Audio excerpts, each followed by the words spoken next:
Everyone, स्वागत है आपका फिर से मेरे YouTube चैनल निकिता सहरावत में। यहाँ पर आप देख रहे हैं आपकी साइंस की वीडियो।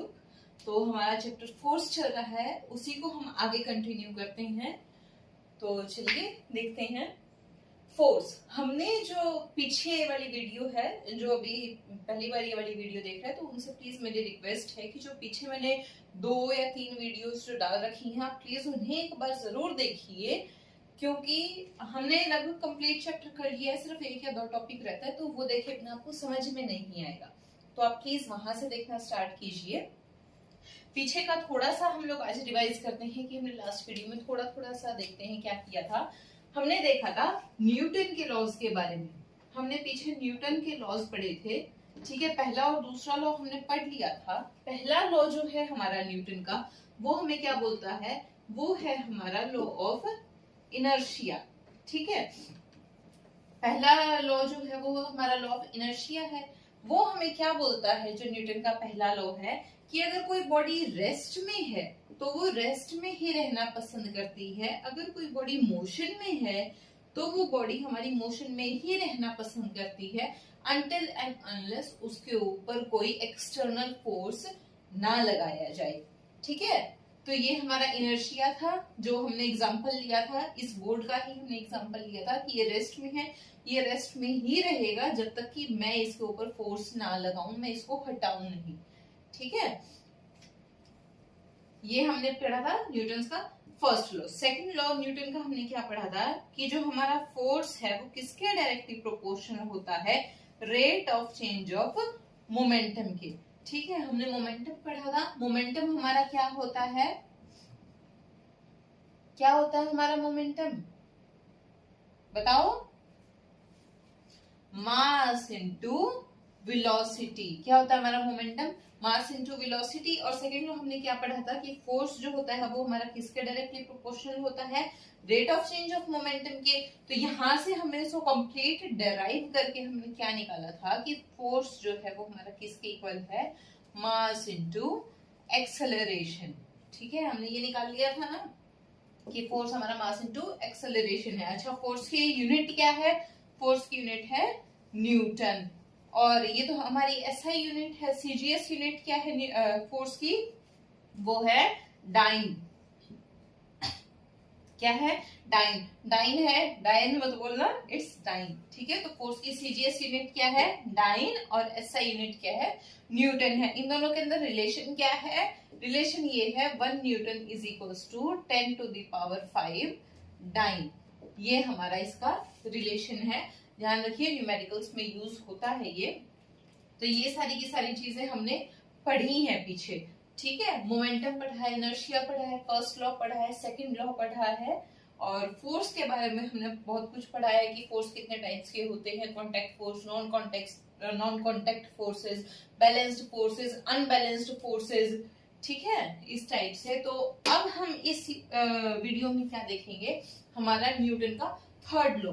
ये लॉ रहता था हमारा, 2 हमने पहले कर लिए हैं। न्यूटन का थर्ड लॉ, न्यूटन के थर्ड लॉ में कुछ भी नहीं है, बहुत ही ये एक लाइन का है। To every action there is equal and opposite reaction, ठीक है। न्यूटन का थर्ड लॉ क्या बोलता है, to every action there is equal and opposite reaction, ठीक है। न्यूटन का लॉ, हमारा थर्ड लॉ क्या बोलता है कि हर एक्शन का इक्वल और ऑपोजिट रिएक्शन होता है, ठीक है। ये हमारा न्यूटन का थर्ड लॉ बोलता है। एग्जांपल देखें एक एग्जांपल। मान लो कि कोई साइड में मेरे खड़ा है, मैंने उसको एक जोरदार चमाट मारा, सामने वाला क्या करेगा, एक और खिंचा के मारेगा, क्या बोलेगा, क्या बोलेगा, to every action there is equal and opposite reaction. जरूरी नहीं है कि वो इक्वल ही हो, वो अनइक्वल भी हो सकता है बहुत ज्यादा जोर से मार दे ठीक है। चलो जॉक्स अपार्ट, ये तो मजाक की बातें थी, लेकिन जो हमारा थर्ड लॉ है वो यही बोलता है कि हर एक्शन का इक्वल और ऑपोजिट रिएक्शन होता है। कैसे, देखो मान लो ये बोर्ड है, मैं इसको पुश कर रही हूँ, ठीक है, मैंने इसको पुश किया है, यानी कि मैंने इसके ऊपर फोर्स लगाया है। मैं तो फोर्स लगा रही हूँ, मैं इसको फोर्स क्या लगा रही हूँ कि जाके पीछे दीवार के चिपक जाए अच्छी तरीके से। देखो मैं इसके ऊपर फोर्स लगा रही हूँ, लेकिन क्या ये चिपक रहा है? नहीं ना। क्यों? क्योंकि ये जो बोर्ड है ये भी वापस मेरे ऊपर फोर्स लगा रहा है, ये मुझे अपोज कर रहा है। जितना फोर्स मैं इसके ऊपर लगा रही हूँ उतना ही फोर्स ये बोर्ड भी मेरे ऊपर लगा रहा है, अपोजिट फोर्स ये भी लगा रहा है, तभी वो इस स्टेट के अंदर है। ठीक है, वो इक्वल एंड अपोजिट फोर्स वो लगा रहा है, वरना मेरा फोर्स लगाने से चिपक जाता। अच्छा, जैसे ये वॉल है, बोर्ड को देखा आपने, वॉल है, मैं वॉल को धक्का मार रही हूँ, देखो पूरा जोर लगा रही हूँ मैं इसके ऊपर वॉल को, लेकिन क्या ये वॉल हिल पा रही है? नहीं हिल पा रही। क्यों नहीं हिल पा रही? क्योंकि जितना फोर्स मैं इसके ऊपर लगा रही हूँ उससे ये बहुत गुना ज्यादा फोर्स वापस से मेरे ऊपर लगा रही है। ठीक है, ये बहुत ही बेसिक से एग्जांपल है इसके थर्ड लॉ के, कि हर एक्शन का इक्वल और ऑपोजिट रिएक्शन होता है। इसको हम कैसे डिनोट करते हैं? कोई भी दो बॉडी है, ये बॉडी ए है और ये बॉडी बी है। ठीक है, ये ए जो है ये बी के ऊपर फोर्स लगा रही है F1। ठीक है, बी जो है वो भी ए के ऊपर फोर्स लगा रहा है F2। अब जो हमारा न्यूटन का लॉ है वो हमें क्या बोलता है कि जो F1 है, यानी कि जो फोर्स A ने B के ऊपर लगाया है उतना ही फोर्स B जो है वो A के ऊपर लगाएगा। F2 लगा रहे हैं ना, लेकिन अपोजिट। ठीक है, लेकिन क्या होगी? डायरेक्शन अपोजिट होगी। ये तो B के ऊपर लगा रहा है इस डायरेक्शन में और B A के ऊपर लगा रहा है इस डायरेक्शन में, तो डायरेक्शन अलग होगी ना, तो इसलिए नेगेटिव। ठीक है, वरना फोर्स का मैग्नीट्यूड सेम है, सिर्फ डायरेक्शन अपोजिट है, इसलिए नेगेटिव साइन। तो F1 is equals to minus of F2। ठीक है, आ गया न्यूटन का थर्ड लॉ समझ में? बहुत ही आसान सा था। न्यूटन का जो थर्ड लॉ है सिंपल सा है कि हर एक्शन का इक्वल और ऑपोजिट रिएक्शन होता है। ठीक है, तो अब हम लोग नेक्स्ट चीज पढ़ते हैं, ये बहुत इंपॉर्टेंट है जो हम अब करने जा रहे हैं। आपके क्लास में 9th में वैसे ही बहुत कम डेरिवेशन आती हैं, तो ये 9th क्लास की डेरिवेशन है और ये बहुत इंपॉर्टेंट डेरिवेशन है। ठीक है, इसको ध्यान से देखना और ध्यान से समझना। Law of conservation of momentum, law of conservation of momentum, ये है हमारा, ठीक है, derivation. Law of conservation of momentum, नाम से ही समझ में आ रहा है कि कंजर्वेशन ऑफ मोमेंटम के बारे में बात होगी। मोमेंटम क्या है? हमने पीछे पढ़ा है ना, मोमेंटम क्या है? Mass into velocity. मोमेंटम तो हमारा ये है। अब इसे कंजर्वेशन के बारे में बात हो रही है, यानी कि मोमेंटम से रिलेटेड कुछ ना कुछ होगा। ठीक है, तो ये जो law of conservation of momentum है ये क्या कहता है कि कोई भी बॉडी है दो, ठीक है, चलो इनको ऐसे करते हैं, कोई भी दो बॉडी है, ये बॉडी A है और ये बॉडी B है। ठीक है, इसका मास m1 है, इसका मास m2। ये वेलोसिटी u1 के साथ में चल रही है, ये वेलोसिटी u2 के साथ में चल रही है, दोनों एक ही डायरेक्शन में मूव कर रही है। ठीक है, ये हमारा सरफेस, दोनों बॉडी एक ही डायरेक्शन में मूव कर रही है। A का जो मास है वो m1 है, B का मास m2 है। A जो है वो u1 वेलोसिटी के साथ मूव कर रहा है, B जो है वो हमारा u2 वेलोसिटी के साथ में मूव कर रहा है। अब जब ये एक ही डायरेक्शन में चल रहे हैं तो जो हमारा u1 है वो हमारा u2 से बड़ा है, यानी कि A की जो वेलोसिटी है वो B से ज्यादा है, A जो है वो B से तेजी से चल रहा है। ठीक है, स्पीड में चल रहा है, तो स्पीड में चल रहा है तो एक जगह पर जाके दोनों टकराएंगे आपस में, क्योंकि ये एक ही लाइन में चल रहे हैं। तो किसी टाइम t पर इन दोनों का कोलिजन हो गया। ठीक है, ये दोनों आपस में टकरा गए हैं।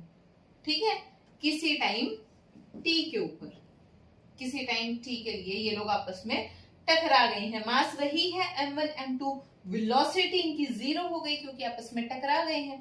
टकराते ही क्या होगा, कोई भी दो चीज हैं सेम डायरेक्शन में चल रही हैं, आपने एक्सीडेंट्स भी देखे हैं, वैसे भी नॉर्मली आपने देखा है, कोई भी दो चीज हैं सेम उसमें चल रही है, ये थोड़ा सा धीरे चल रहा है, स्पीड में चल रहा है, दोनों की टक्कर होगी और उसके बाद में फिर ये और इनकी वेलोसिटी चेंज हो जाती है जब ये चलती है, ठीक है। टकराने के बाद ये अलग भी होंगे, अलग होने के बाद ये चलने लगते हैं, ये A है, ये B है, वही मास इसका m1 है, मास तो सेम रहेगा, सिर्फ क्या चेंज होती है, वेलोसिटी। A की फाइनल वेलोसिटी क्या हो गई, v1, B की फाइनल वेलोसिटी हो गई है v2, ठीक है।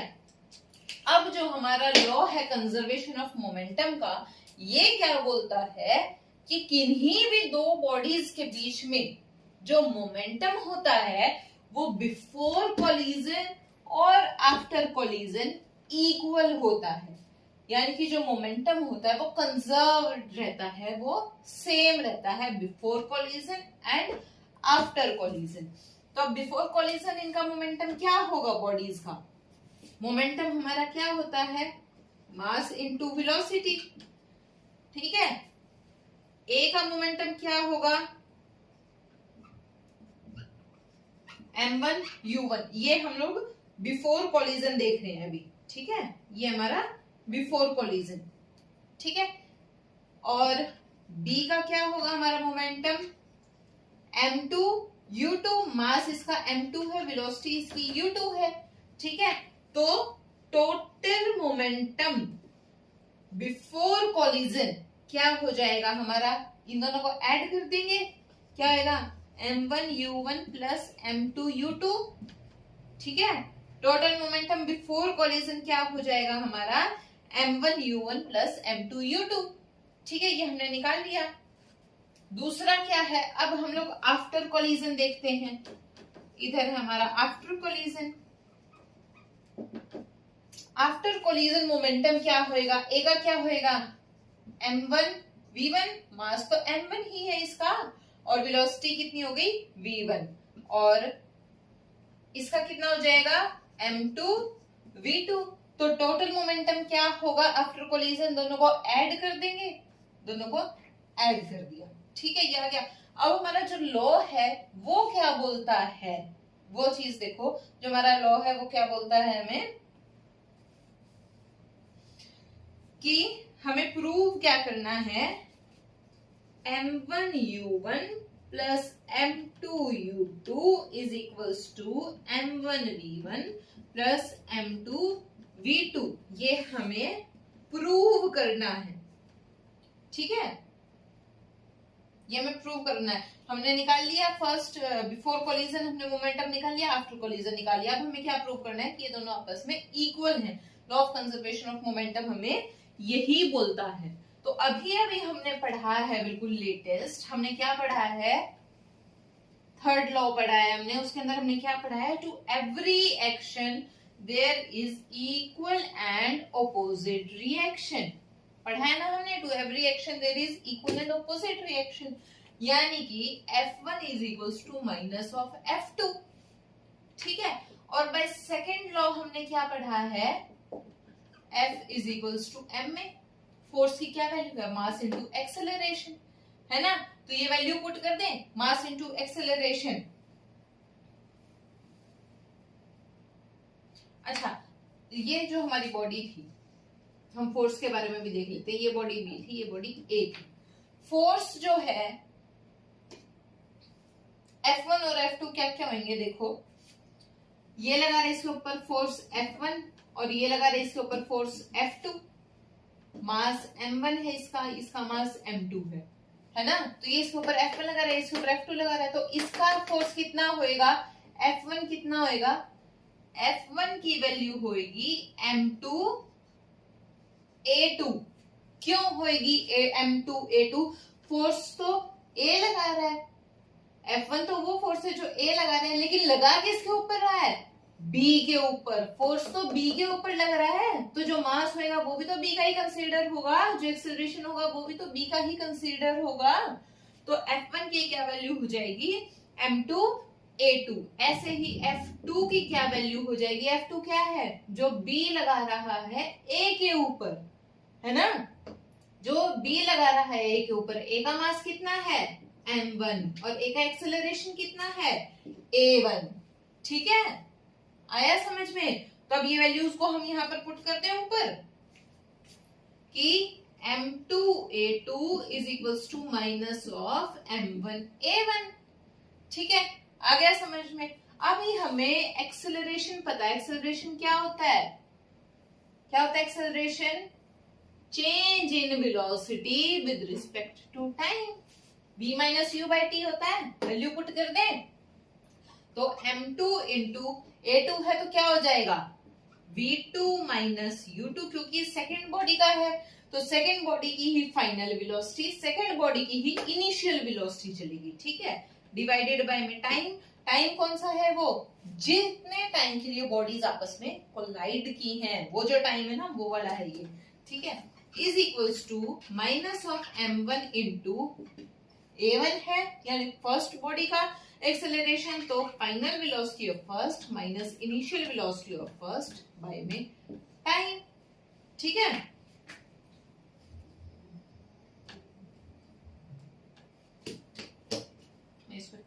यहाँ पे t से t कैंसिल। ठीक है, t से t कैंसिल हो गया तो यहाँ पर क्या हुआ जब हम इसको ओपन करेंगे, m2v2 minus m2u2 is equals to minus of m1v1 plus m1u1।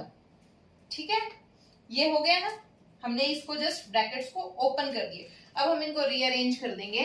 इधर क्या आ जाएगा m2v2, या m1v1 इधर माइनस का है, इधर आके प्लस का हो जाएगा, plus m1v1 is equals to m1u1, इधर माइनस का है उधर जाके प्लस का हो जाएगा।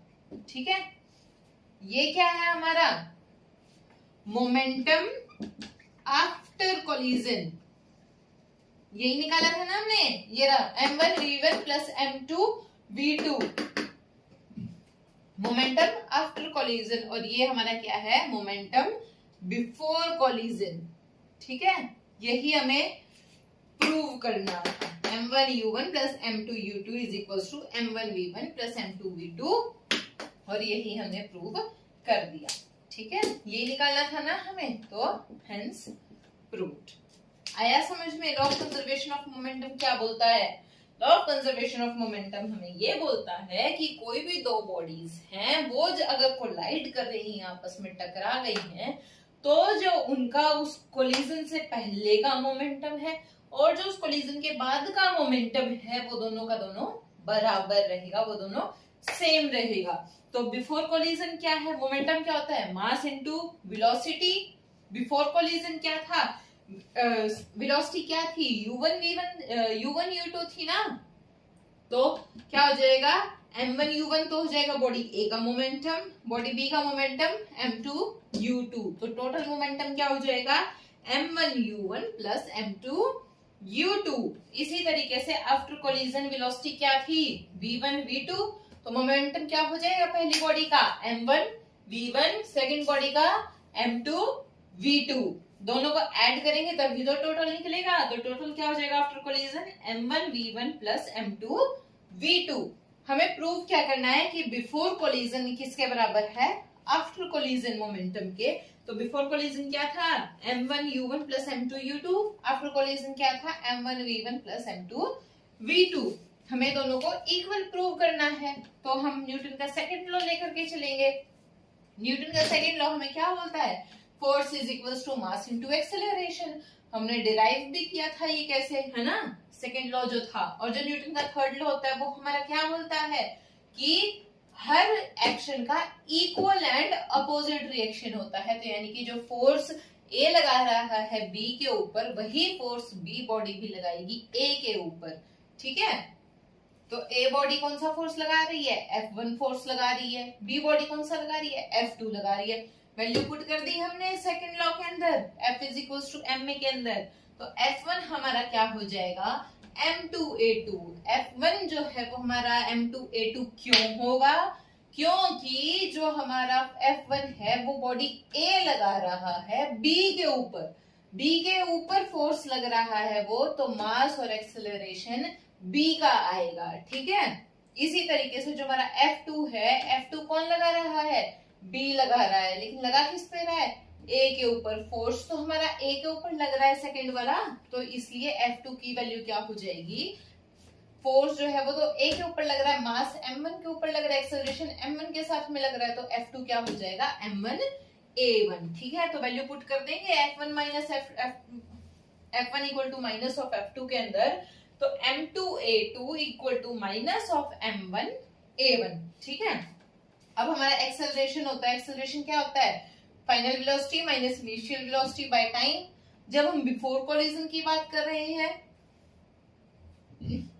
सॉरी, एक्सेलरेशन क्या होता है हमारा, final velocity minus initial velocity bye में टाइम। ठीक है, यहाँ पर सेकंड बॉडी के बारे में बात हो रही है, तो final velocity of second minus initial velocity of second by time.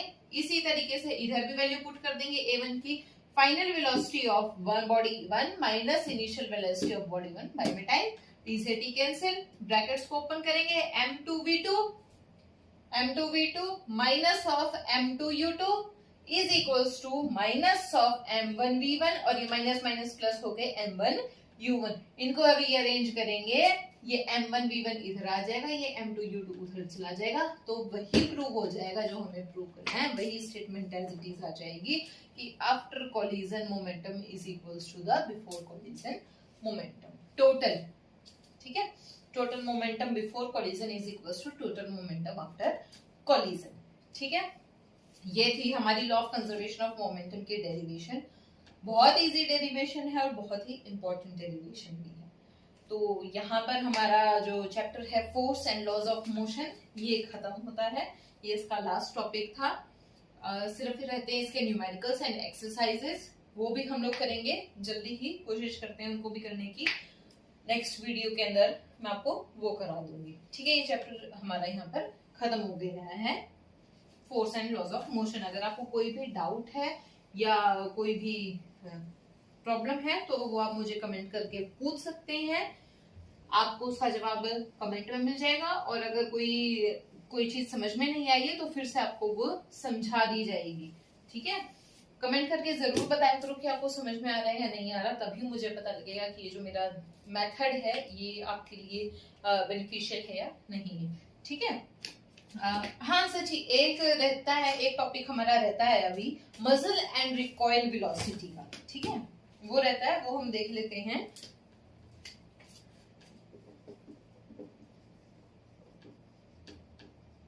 Muscle and recoil velocity, इसका ये लास्ट टॉपिक रहेगा, छोटा सा टॉपिक है बिल्कुल, 1 ही मिनट का।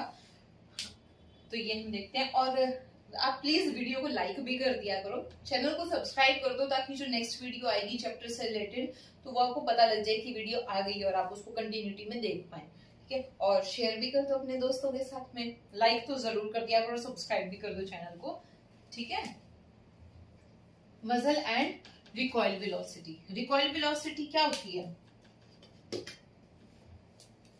और मसल क्या होता है? हमारे पास एक बुलेट है, गन है, ठीक है, हम उसको फायर कर रहे हैं। बुलेट को जब फायर करते हैं तो जो झटके के साथ में पीछे की तरफ हमारा हाथ जाता है ना, बुलेट आगे गई है, हाथ हमारा पीछे गया, वो होती है हमारी रिकॉइल वेलोसिटी। जिस वेलोसिटी के साथ में हमारा शोल्डर बैक मारता है वो होती है हमारी रिकॉइल वेलोसिटी। ठीक है, और मसल क्या होती है? जिस वेलोसिटी के साथ में बुलेट आगे जाती है उसको मसल बोलते हैं। ठीक है, मसल क्या है? वेलोसिटी ऑफ बुलेट, और रिकॉइल क्या है? Velocity of gun. ठीक है, जो गन बैक मारती है ना, बुलेट आगे जाता है तो गन बैक मारती है, तो वेलोसिटी ऑफ बुलेट क्या है? मसल, और वेलोसिटी ऑफ गन क्या है? हमारी रिकॉइल है। ठीक है, अच्छा, जब बिफोर कोलिजन यानी कि गोली चलने से पहले बुलेट की वेलोसिटी भी 0 होती है, वो रेस्ट पे है। गन की भी वेलोसिटी हमारी 0 होती है ना। और आफ्टर कोलिजन यानी कि बुलेट चलने के बाद क्या हो जाएगी? इसकी वेलोसिटी v हो जाएगी, और गन के वेलोसिटी क्या हो जाएगी? रिकॉइल वेलोसिटी क्या हो जाएगी? हमारी vg हो जाएगी। तो according to the law of conservation of momentum, before collision after collision momentum same होता है। तो यानी कि बिफोर कोलिजन तो क्या हो जाएगा? Mass of bullet into velocity of bullet plus mass of gun into velocity of gun. ठीक है, बिफोर कोलिजन तो ये होगा।